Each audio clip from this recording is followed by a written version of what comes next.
Hello everyone, स्वागत है आप सभी का एक बार पुनः उत्कर्ष के इस ऑनलाइन प्लेटफॉर्म पर। मैं हूं शैलेश कुमार और आज मैं आपसे चर्चा करूंगा थार मरुस्थल के बारे में।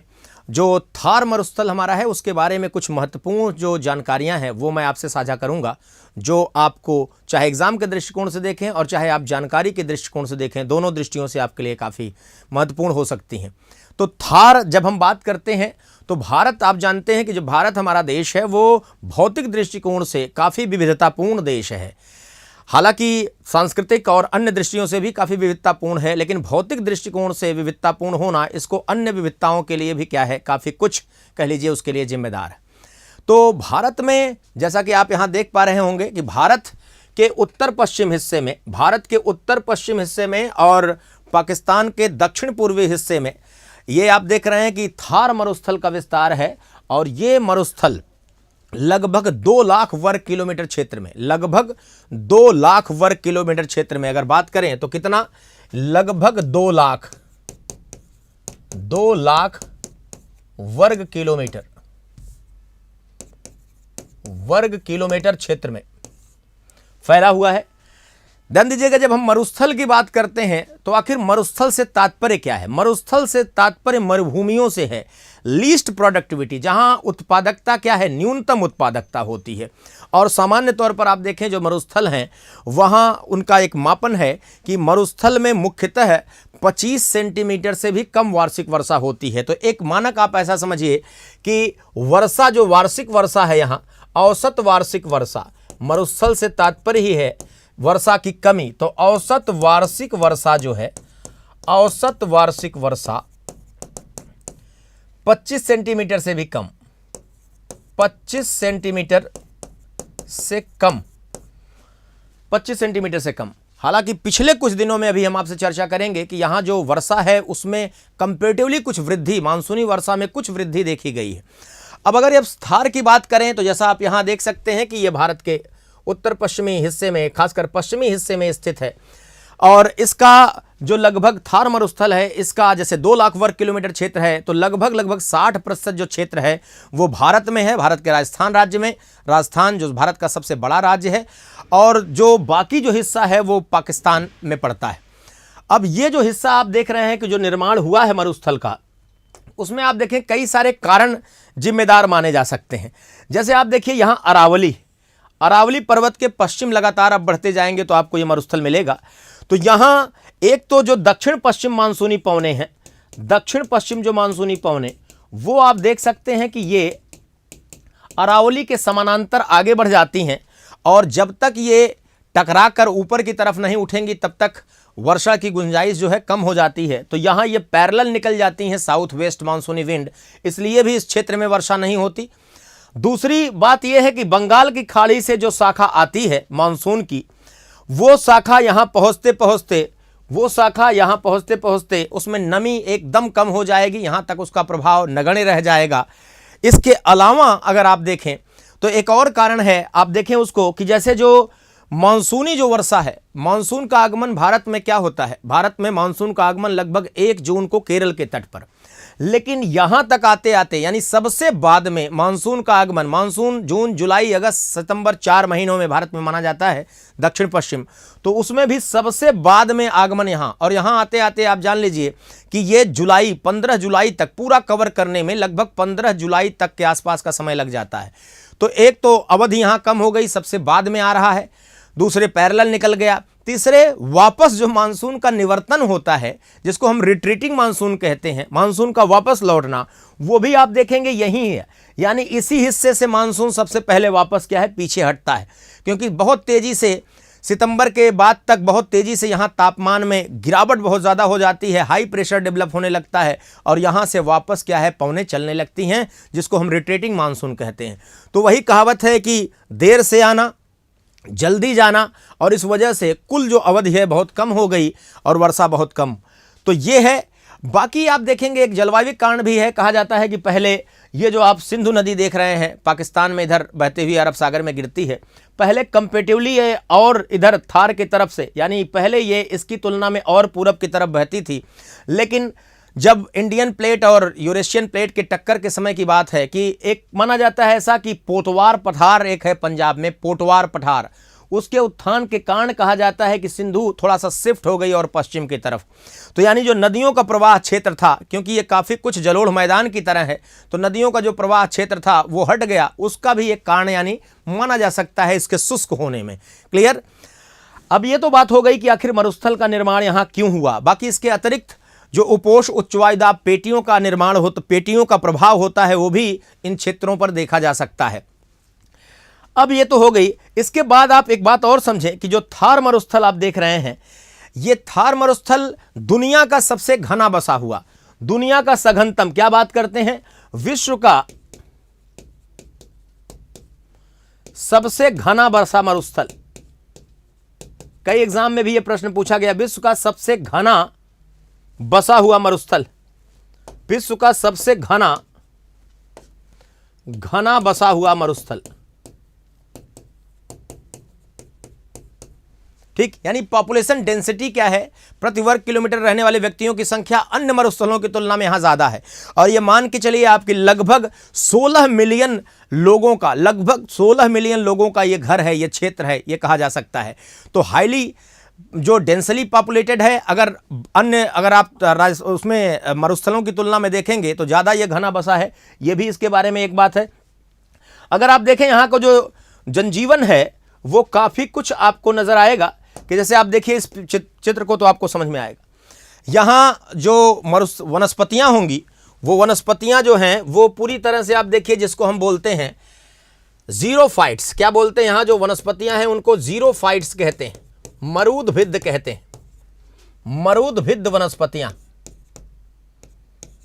मरूदभिद्ध वनस्पतियां हैं जिसमें बहुत सारी वनस्पतियां जैसे कैक्टस, एलोवेरा, खेजड़ी का बहुत औषधीय महत्व भी माना जाता है। इसके अतिरिक्त बेर, बबूल, एकेसिया, यूफोर्बिया, तमाम इस प्रकार के जो श्रब्स हैं, झाड़ियां हैं, वो यहाँ पाए जाते हैं। और आप देख रहे हैं कि ये बड़े बड़े बरखान जैसे होते हैं ना, बरखान, अर्धचंद्राकार बालू के टिब्बे, वो इनकी पहचान है। अर्धचंद्राकार बालू के जो टिब्बे हैं, बरखान जिसको कहा जाता है, वो इनकी पहचान है। तो ये इस प्रकार से। इसके अलावा आप देखिए जो रेगिस्तान का जहाज, यहाँ जो प्रमुख जीव है वो ऊंट है, और ऊंट की बनावट आप देखिए, एडॉप्टेशन इतना बढ़िया है, प्रकृति हर चीज़ का उपाय देती है। तो आप देखिए इसके पांव ऐसे कि ताकि वो बालू में धंसे ना, लंबे पांव ताकि शरीर धरातल के पास न रहे, टेम्परेचर बहुत ज़्यादा बढ़ने पर शरीर का जो तापीय संतुलन है वो बिगड़ सकता है।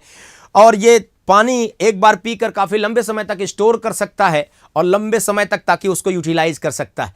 तो ये रेगिस्तान का जहाज भी कहा जाता है। ये आप देखें कि प्रमुख यहाँ के वाहन हैं। वनस्पतियों में आप तमाम जैसे मदार वगैरह जो देसी आप देखिए, और ये इस प्रकार से आपको यहाँ तमाम वनस्पतियाँ मिल सकती हैं। इसके अतिरिक्त अगर आप देखें एक पक्ष इसका और है कि एक बात बहुत ध्यान से समझिएगा कि ये जो एरिया है मरुस्थल राजस्थान का, वैसे कृषि के दृष्टिकोण से मोटे अनाज, यहाँ मोटे अनाज, ज्वार, बाजरा, मक्का, इस प्रकार से मोटे अनाजों की खेती होती है। मिर्च वगैरह भी यहाँ खेती की जाती है।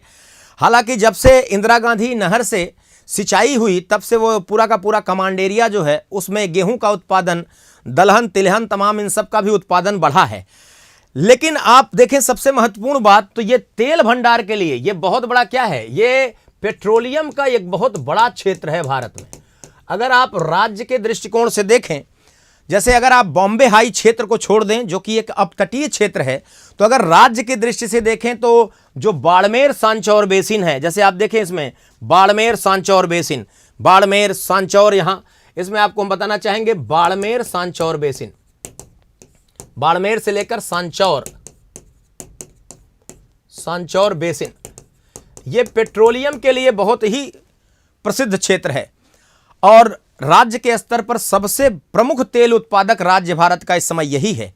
और इसका एक बहुत बड़ा कारण क्या है कि पहले इस पर कहीं ना कहीं सागर का अतिक्रमण जरूर रहा होगा। ध्यान दीजिएगा, पहले इस क्षेत्र पर जो आप देख पा रहे हैं, पहले इस क्षेत्र पर कहीं ना कहीं सागर का अतिक्रमण, किसका अतिक्रमण, पहले इस क्षेत्र पर कहीं ना कहीं सागर का अतिक्रमण रहा होगा।